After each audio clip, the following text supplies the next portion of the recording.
So all of that, when they replaced a cutoff, the rat deployed about 4 seconds later. That's consistent with how the rat works. That's why we saw the rat. And then the pilot now says, as according to the flight data recorder, both engines N2 values passed below the minimum idle. The rat deployed at that point. Now it goes on to say that the engine 1 left fuel cutoff switch transition from cutoff back to run at about 08852.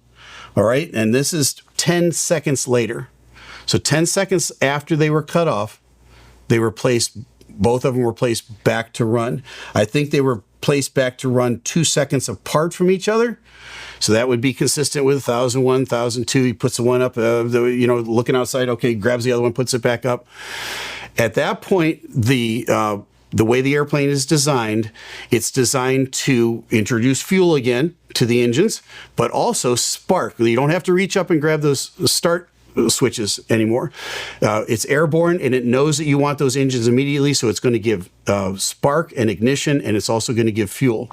It indicates here that that both engines did light off, that they arrested the decay of the spool down of the engine. Engine number 2 fuel cutoff was also transitioned to run. We know that already. When fuel control switches are moved from cutoff to run while the aircraft is in flight, each engine's full authority dual engine control, the FADEC, right, automatically manages a relight of thrust recovery sequence and ignition of fuel introduction. All of that's taking place right now.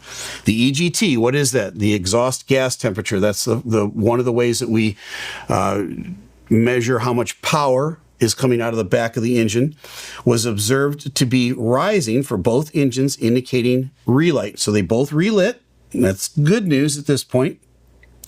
Engine 1's core deceleration stopped, reversed, and started to progress to recovery. So that we've stopped the decay, and we're starting to get a little bit of power out of this engine. Engine 2 was able to relight, but could not arrest core speed deceleration, and reintroduced fuel repeated to increase core speed acceleration and recovery. That engine never produced any positive thrust, and it was the 2 seconds later that it was behind engine number 1. At about 080905 UTC, one of the pilots transmitted Mayday, Mayday, Mayday. The air traffic control inquired about the call sign. No further communications came from inside the aircraft. So the initial report that everybody was reporting, that there was a Mayday call from one of the pilots saying that they had lost thrust or thrust wasn't achieved, doesn't appear to be true. This is just Mayday, Mayday, Mayday. That's all they got at that point. At that point, one of the engines had begun to spool up. The other had not yet. It was too late. There wasn't enough thrust coming out of those engines, even though the pilot let's assume the pilot at the controls grabbed him and put him back to run. What a brave, heroic, and valiant presence of mind thing to do when you're going through what is an unthinkable situation shortly after rotate. The presence of mind of that other pilot is absolutely incredible, in my opinion.